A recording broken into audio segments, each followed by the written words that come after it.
What is going on, everybody? This is Duke White. You're watching Real Life with Duke White. I'm here with my man David Chance, the boss. What's going on, man? What's going Yeah, on, brother? It's good to see you again. Good to be on the show. Yeah, man. Finally, it's been years in the making. David and I have been friends for years, man, you've been an inspiration to millions of people around the world with your music, and in a time like today's society, you know, especially after COVID and all of that, it's amazing to me how music has always been, whenever society was going through something, music has always been something that brought people together, brought healing, brought families together. But I wanted to have you on because I just wanted to be able to show a different side of you and give people a chance to know who you are and what music is. You know, you're that mysterious guy. I've seen you but you be killing the gram, man. You be on the Instagram thing, man. Y'all do your thing. But I wanted to start with that. But with music, what made you fall in love with music? Having a family, man. My family was a musical family, you know. So my dad used to sing. My mom, you know, was an opera singer back in Guyana. You know, sung a couple times for the Prime Minister back in Guyana. Dad had a group that he was a part of at one time, you know. Actually, a couple times sung with Harry Belafonte. So, I mean, singing was always in the family, you know. My brothers and sisters, I'm the youngest of 10 brothers and sisters, so growing up was, you know, around the dinner table was a lot of harmonizing and beating on the table and songs and, you know, a lot of singing. So it was just something we did as a family, so it was natural. Yeah, yeah, and obviously the music that really hit you the most was pretty much R&B. Now, do you have any we'll have a good time, y'all. We'll do some nostalgia. But was there anything that really said, hey, man, that's what I want to do? Was there a group that inspired you? You know, I would say gospel definitely, you know, hit me first because I grew up in church. My dad's a pastor. Mom was a missionary. So the church influence of music definitely got me first, the love to sing. But when I heard, you know, first of all, I heard a group called Commission. And my family being from the islands, our gospel music that we listened to wasn't the normal gospel music, you know what I mean? So everything was island feel, you know what I mean? Like it was exactly African feel. But once I heard Commission and the harmonies, you know, shout out to Fred Hammond, it was a wrap for me. And then from there, I got introduced to Boyz II Men. Boyz II Men came out. And I heard Jodeci, you know, Forever My Lady.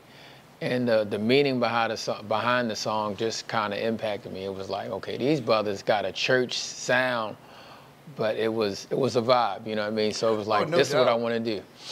No doubt. And my dad is a big R&B music fan, and you know, he would always have us listening to the OJs, the Temptations, and I love the live band feel that the 60s, 70s, 80s, the 90s you started to see it kind of turn into more electronic style, and then like you said, but then it was like when Boyz II Men came back and Prime McKnight and all, I noticed it was really about writing. And you write your own lyrics, you write everything from your heart, which has always been something that really impressed me.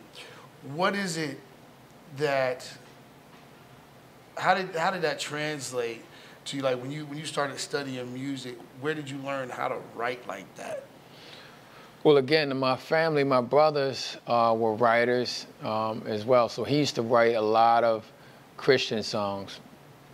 Again, my dad and mom wrote a lot of the songs we sung in church. You know, God gave them songs. My brother Paul was a writer. He would write songs as well with my other brothers and sisters. So writing, again, was in the family. The first song I ever wrote was a song called Lord, You Are the One. It was a Christian song. So, again, it was a natural thing I saw them doing. I picked it up, kind of understood music, being the youngest in the family. So it was, I would say, a natural progression. I gotta ask you something. I always wanted to ask you because I thought it was just a funny situation. You were helping an artist who has like a really a wonderful voice. But I remember, you know, you were talking about the runs and controlling. And how did you learn how to do all of that, knowing when, hey, let's pull this back a little bit, don't do a run here? How did you become so like masterful at that?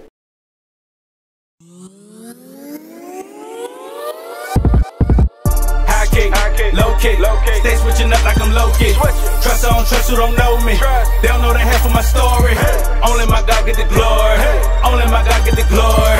Only He know what it's for me. So only my God get the glory. Always come through with the extra. At the round table with investors, talking long money, these lectures. This kingship goes scepters.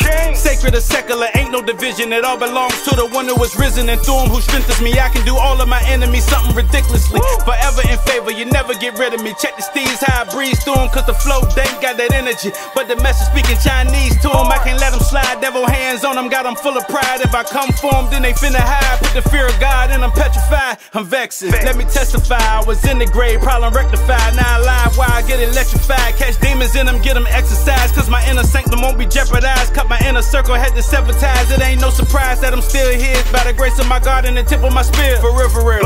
High kick, low kick. Stay switching up like I'm low kick. Trust I don't trust who don't know me. They don't know the half of my story. Only my God get the glory. Only my God get the glory. Only He know what it's for me. So only my God get the glory. Trust nobody. I don't trust nobody but God. Too many imposters, they go from bad to worse. Trust me. Trust nobody. I don't trust nobody. Not even my own understanding. I don't trust nobody but God. Bro, turn their head like a dough key. Vanity is all vanity. Check my adversary, they could never break me in and think it's the brink of insanity. How I spit it be sounding so heavily, don't it? I'm in the whip turning donuts, spinning circles round opponents. Living that life, better slow up. Call on His name, He gon' show up. Yeshua, Hamashiach, hallelujah. We just say the non-believer. They out here selling they soul to the devil to get to the riches. He been knowing how to cheat us. They don't know who to trust. They can hear His voice, but they don't know that it's Jesus. Can't ride out with anybody. I need real soldiers. I know some of y'all freeze up. I go above and beyond in my Call of Duty. I'm an overachiever. I jump in the spirit, see me get the wave in my arms like an open receiver. My only fear is God. That's my whole job, so I know who controlling me. I keep His commands. They be finessing the word, trying to make it fit who they be. They fumble the bag and envy how I'm getting it. I'm in their head living rent free. I tell them God did it. It ain't complicated, but you know how them simps be. So I keep their cannon open on the dresser, cause the Old Testaments resonate. I beat the statistics, all I do is win, so you can put them V's in my resume. Victory. High kick, low kick. Stay switching up like I'm low kick. Trust I don't trust who don't know me. They don't know the half of my story. Only my God get the glory. Only my God get the glory. Only He know what it's for me. So only my God get the glory.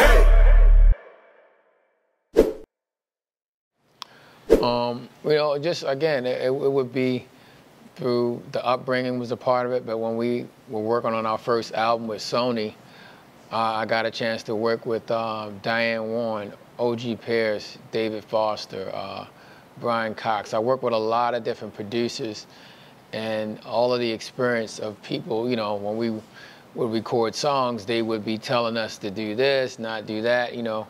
So I kind of picked it up, and I already understood music, but now on that level, I understood, okay, now I know why they do what they do. So I kind of picked it up from the projects we worked on. Because I think about I think about, first of all, being an artist. This is your baby. This is your song. This is your music. And then I got to hand the baby over to you and let you edit stuff and take stuff out. How did you handle that when you first came in, like knowing you're talented, knowing you can sing? How do you, I guess you have to say, humble yourself and let other people, you know. Exactly. I mean, coming from the hood, you know what I mean? You like, this is our end. We sitting at the table with Sony Music. You know, Michael Jackson's on the back with plaques. They have Luther Vandross, Sade. We like, whatever we have to do, we ain't going back to Baltimore, okay? We're going to cooperate. We're going to figure out whatever you need. So a lot of the songs that you know, our first demo, we didn't have money to get a demo done. So we did everything ourselves. So we had good ideas, but it wasn't the best, you know what I mean? So when we got our first demo that Sony heard, it was one song that they liked called Love Crimes. That made, you know, from that demo, that's the song that made the album. but everything else got scratched. We had to work with new producers, and we were able to write some of those songs, but not of every song we were able to write, because we still, even as writers, we still were learning to write on that industry level. Right. How was that transition, finding out that there is a business side to art? You know, like I said, it's just learning the game. We were like, okay, this is what it is. You know, not everybody saw what I guess saw the potential in us. You know, like I always say, sometimes you get a lot of no's, and those no's, if you keep going, you get better.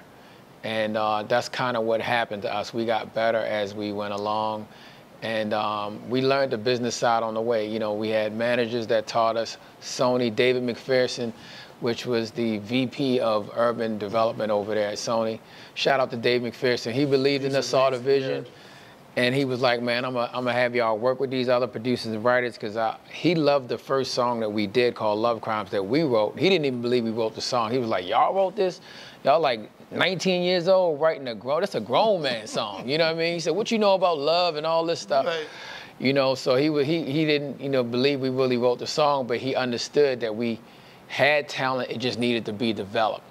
So he paired us with a lot of other producers and writers, and through those experiences, we were able to develop the skill and the art form.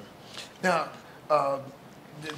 there's that business side, but then there's the, I know MTV played you guys' music like crazy everywhere. How did you ever get tired of the production? The reason why I'm saying this, guys, is because I know there's a lot of young artists out there that think it's going to be easy, this and that. This is work, folks. And so I'm trying to, while we got him, I want to pick his brain. But there is the video production. How many times did you have to do stuff over and over again and keep your energy up? What's that like? It's definitely a lot more work than we thought. You know what I mean? It was just one thing to the next, to the next, to the next. You know, you going from not getting any sleep to shooting a video for 2.5 days, getting up early in the morning. It was just nonstop work. You know what I mean? Going from radio stations, touring.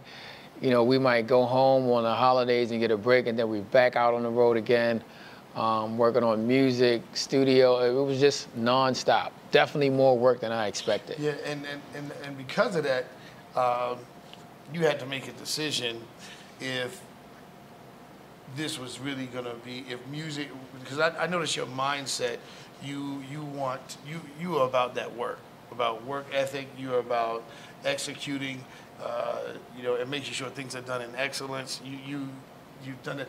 So is that something that happened because you saw what was required to be successful? Exactly. Is that what happened? Exactly. That's what happened. It showed me the level. It showed me that Sony had a team of people making decisions that was already put out. Like I said, the Luther Vandross, the Michaels, and our PR person, the lady, her name was Laverne Perry Kennedy. She was the same PR person for all of Michael Jackson's career.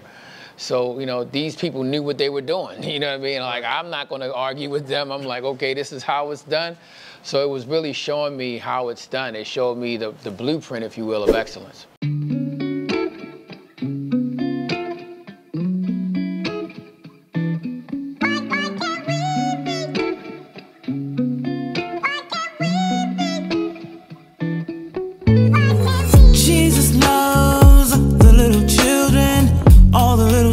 Of the world, red, brown, yellow, black or white, they're all precious in His sight. Jesus loves the little children, all the little children of the world, red, brown, yellow, black or white, they're all precious in His sight.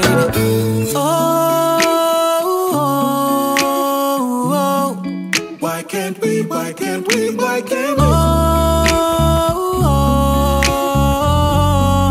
love each other?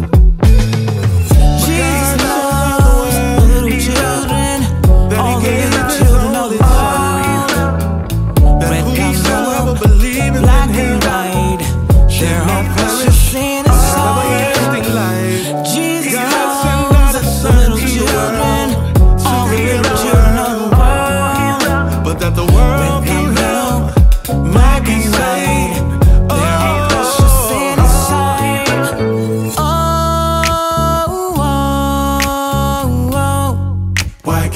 why can't we, why can't we?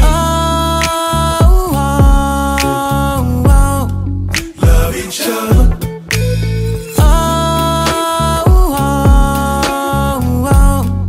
Why can't we, why can't we, why can't we? Love each other.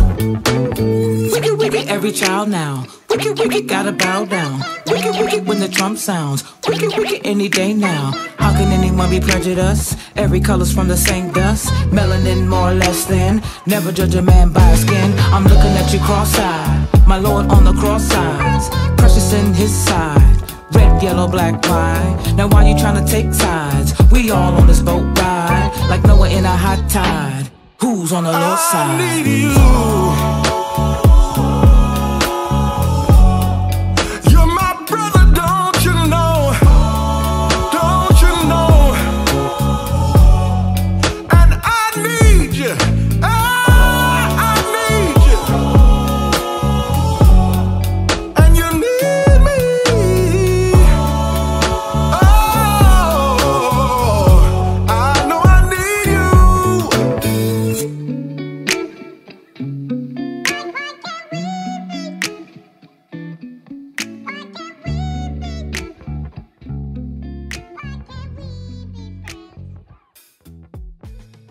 Yeah, and then so because I know there's video, but then there's the stage presence. That's a whole nother group of people. Exactly. See, and so folks, I want you to understand that we already this far. He's already established that talent isn't enough. It's not. It's not. He said talent's not enough. So there is this part where okay. When is there a point where nobody can tell you anything because you know what you need to know? Does that point exist, or is there always a point where you're going to need to be listening to somebody? You know, Michael Jackson had mentors, had coaches, had, choreographers that coached him. Michael Jordan had a coach his whole career. Bill Gates has a mentor. Like, these are people that we would say probably don't need to be told anything. Stevie Wonder, when I got a chance to meet him, he said that he's always learning in music. Like, Stevie Wonder to me was like the king of it all when it comes to R&B. So, I mean, I think there's always a place to learn and there's always growth because the industry changes. From our era, you got a lot of people that were at the top of the charts in our era, but now that we have social media and streaming and all of that, they have to now go back to school again, and learn the game all over. So I think it's always something you need to learn and grow. So yeah, and I know you are big on reading, you know what I mean, and I love how expansive you are. You gotta understand, this dude loves knowledge. loves knowledge, and because of that, I mean, that's why when I look at the influence of music and the influence of a lot of the artists that have changed our lives and impacted us so much, I noticed that eventually they end up, in another industry. Yeah. Whether it's fashion, whether it's real estate, whether it's, you know what I mean? Is that important too for artists that not just have a backup plan? No one's talking about failing, but we just saying to be able to continuously expand. Indeed. As human beings, we got to remember we can do a lot of things, just like our Father in heaven. He was so many things to us, not just Father in creation. He was the Son of redemption. He's the Holy Spirit in the church. But he was the counselor, the mighty God. He was so many different things. He's the air in our lungs, you know what I mean? So as people, we can do so many different things. And you see it with a lot of artists. They're businessmen, they become actors, they become all kind of things, you know what I mean? From entrepreneurs to you name it. So definitely have an open mind and diversify. Use the talent just like a lot of the ball players do, NFL players do. They diversify into other things.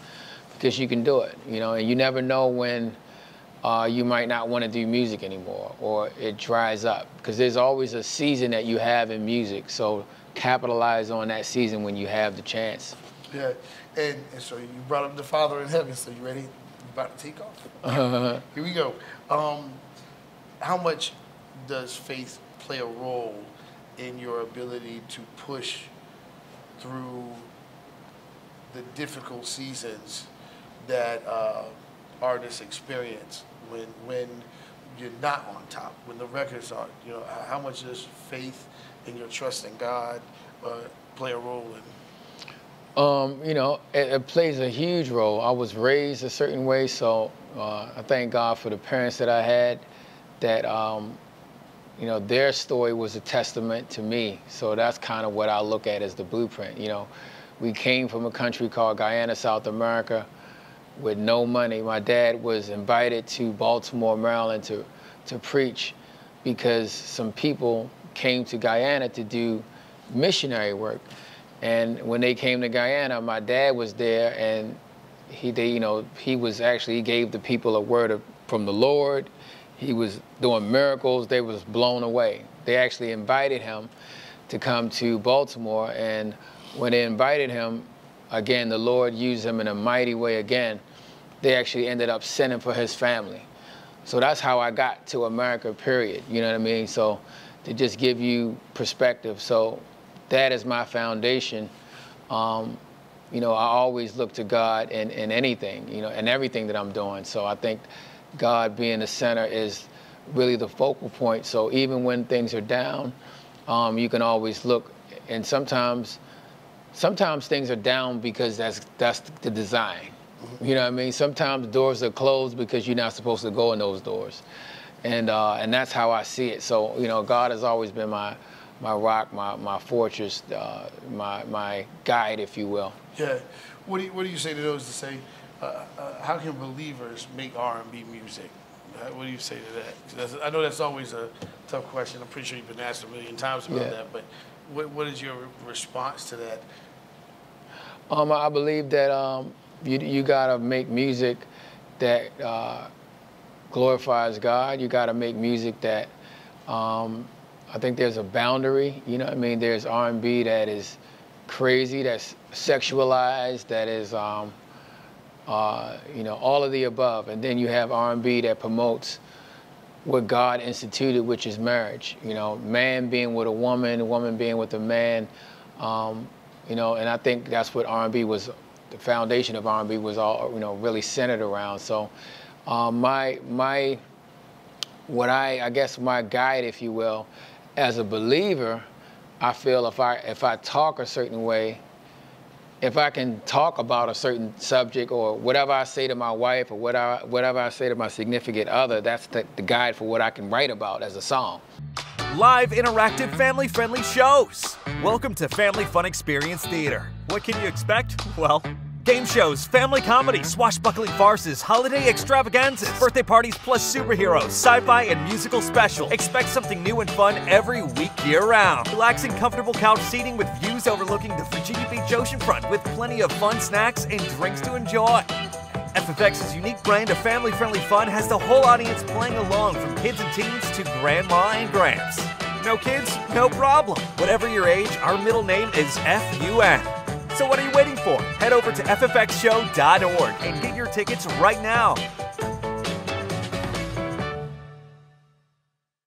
You know what I'm saying? So if I tell my wife she's beautiful, if I say this, that, and the third, then I should be also able to write about those things as a Christian. So if I feel guilty about talking to this girl, talking about you and your girlfriend can come, you know what I mean? We're gonna go to the hotel, bring two of your girls too, and all of that. We know that it ain't godly. Right. So if that's the boundary, then my music should reflect my actual life, if that makes sense. And that's very true, because that's exactly what we have seen.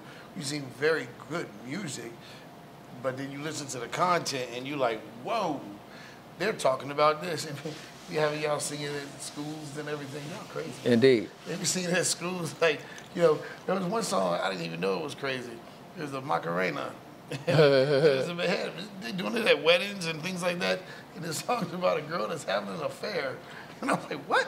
Wow. So, I didn't even know that. You just told me. I didn't know. That's what it's about. It's about a girl that ends up sleeping with her best friend's friend. Yeah, that's what it is. Oh my God. Yeah, it's about stealing someone's man.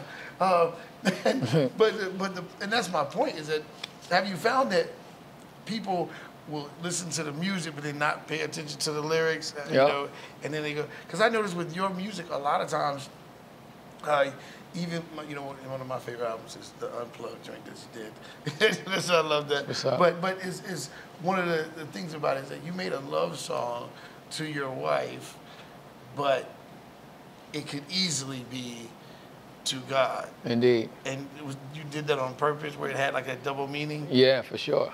Because, you know, it's like, you know, we're the bride of Christ. You know what I mean?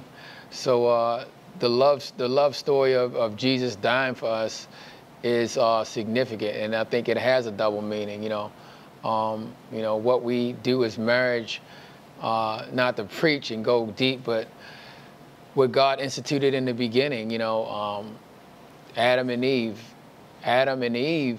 it said, male and female created he them. That man, which was the woman and the man, was the actual image of God. So that's God's image. Not like, you know, we used to think I'm the image of God as a man, but no. When I get with the woman that God has for me, those two people coming together is the actual image of God. Right. And so that's significant, and that speaks a lot about how God feels about marriage and how he feels about family, the whole nine. And I think our music should reflect that. Yeah. And I know family means a whole lot to you. Correct me if I'm wrong, but your son is into photography, and he actually took a picture that is now was on that giant billboard in New York City of you guys. How did that make you feel to see your little one? How did that make you feel? I felt good. I felt proud. I'm like, well, boy, he ain't even 18 yet, you know, and had some major accomplishments. So he did the cover artwork for our last album called Rebirth that's out right now. That was a partnership we did with Universal Music. So, you know, I was proud. You know, he didn't know it was going to be up on the billboard. He was just in New York. Why am I here? What's going on? And when it popped up, I'm like, boy, look at your artwork up there. So he was excited to see that, you know. Man, that had to be a great feeling. And then I do got to say this is that the support of your wife she's always been kind of a pillar in your life. How do you manage that when you're on the road? How does family, for those who may be, you know, just trying to figure this thing out, they just got signed, or they're just going through, but they also married. How do you balance that out?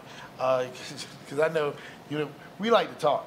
So, but when it's family time, that's the only time you be like, Duke, I gotta. When work and family are the two times that you like, Duke, I can't. Exactly. But how do you balance that out? Just making family a part of what you do. You know what I mean? Like in our family, we help each other with everything. You know, my wife has her own business as well, but my son and I, we help her with her business. She helps me with mine. You know, they go out on the road when I go on tour. They go out on the road with me most of the time. Not all the time, but they go out on the road with me most of the time. So it's, we're a very entrepreneurial family, so it's not like she has to go to work, you know, and I'm out on the road, that kind of thing. So, you know, we are very flexible with our schedule. So we kind of like to be involved with everything, you know, so.